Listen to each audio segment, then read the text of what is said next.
Good morning students. आज हम पढ़ेंगे संविधान में संशोधन प्रक्रिया। भारत का संविधान कठोर एवं लचीलेपन का सम्मिश्रण है। हमने जहां एक ओर अमेरिका के संविधान की कठोरता को लिया है, वहीं हमने ब्रिटिश संविधान के लचीलेपन को भी लिया है। भारत के संविधान संशोधन की प्रक्रिया का उल्लेख संविधान के भाग 20 में अनुच्छेद 368 के अंतर्गत किया गया है।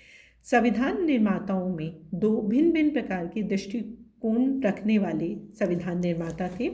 जहां प्रथम दृष्टिकोण संविधान को कठोर बनाने में विश्वास करता था। उनका मानना था कि संविधान संशोधन की प्रक्रिया कठिन होनी चाहिए। इनमें प्रमुख थे sir Alladi Krishnaswami Ayyar, professor K T. Shah, doctor K M. Munshi, doctor K M. Panikkar आदि।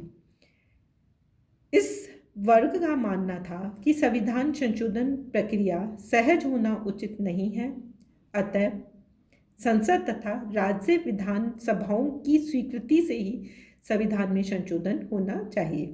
पर एच.वी. कामत तथा अन्य नेता विपरीत दृष्टिकोण रखते थे, जिनमें पंडित नेहरू का भी थे, और उनका मानना था कि एक ऐसा संविधान जो स्थिर और गतिहीन है, भले ही वह कितना अच्छा और परिपूर्ण क्यों न हो, व्यर्थ और बेकार समझा जाएगा।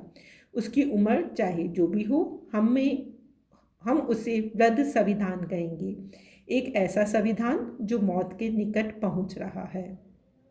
जिंदा संविधान वह है जो विकासमान है, जो बदलती हुई परिस्थितियों के अनुसार अपने को ढाल सके, जिसमें गतिशीलता हो और जो आवश्यकता अनुसार सुगमता से बदला जा सके।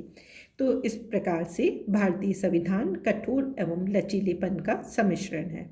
भारतीय संविधान में संशोधन प्रक्रिया को 3 श्रेणियों में विभाजित किया गया है। पहला साधारण बहुमत द्वारा, और इसके अंतर्गत हम देखते हैं कि संविधान के कुछ अनुच्छेद ऐसे हैं जो संसद के दोनों सदनों में साधारण बहुमत से संशोधित किए जा सकते हैं।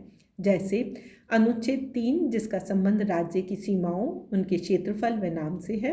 अनुच्छेद 169, जो संसद कानून निर्माण द्वारा किसी राज्य के द्वितीय सदन को समाप्त कर सकती है, या वहीं जिन राज्यों में द्वितीय सदन नहीं है वहाँ उनका सृजन के लिए भी कानून बना सकती है। अनुच्छेद 239A, जिसके अनुसार केंद्र शासित क्षेत्रों के लिए विधानमंडल और मंत्रिपरिषद की स्थापना की जा सकती है। इसी प्रकार राष्ट्रपति, राज्यपालों, सर्वोच्च न्यायालय तथा उच्च न्यायालय के न्यायाधीशों के वेतन निश्चित करने का निर्णय संसद द्वारा साधारण बहुमत से संशोधित किया जा सकता है। संशोधन प्रस्ताव संसद में विधेयक के रूप में प्रस्तुत किया जा सकता है, जिसे संसद द्वारा साधारण बहुमत द्वारा संशोधित किया जा सकता है। इसके लिए साधारण बहुमत से ही संशोधन हो जाता है, किसी विशेष प्रक्रिया को अपनाने की आवश्यकता नहीं होती। दूसरे प्रकार के संविधान संशोधन जो है वह विशेष बहुमत द्वारा है, अर्थात इनके अंतर्गत पहली व तीसरी श्रेणी के अतिरिक्त अन्य सभी उपबंधों के संशोधन के लिए दोनों सदनों की 2/3 बहुमत की आवश्यकता होती है।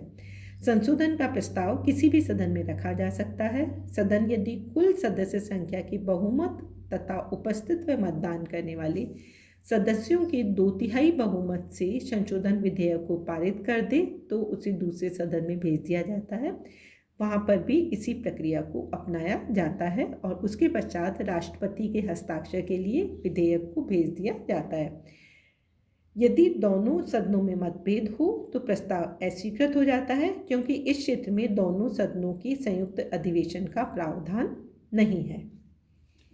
तीसरे प्रकार की जो प्रक्रिया है वह संसद के 2/3 बहुमत तथा राज्यों के विधानमंडलों के अनुमोदन के लिए की है।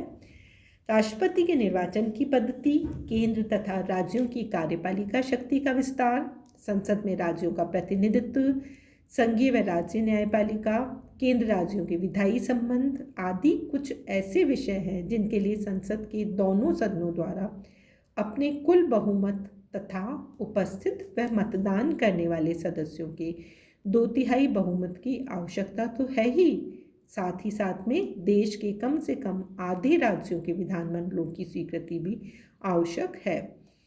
अनुच्छेद 368 का संशोधन भी इसी प्रक्रिया के अंतर्गत आता है।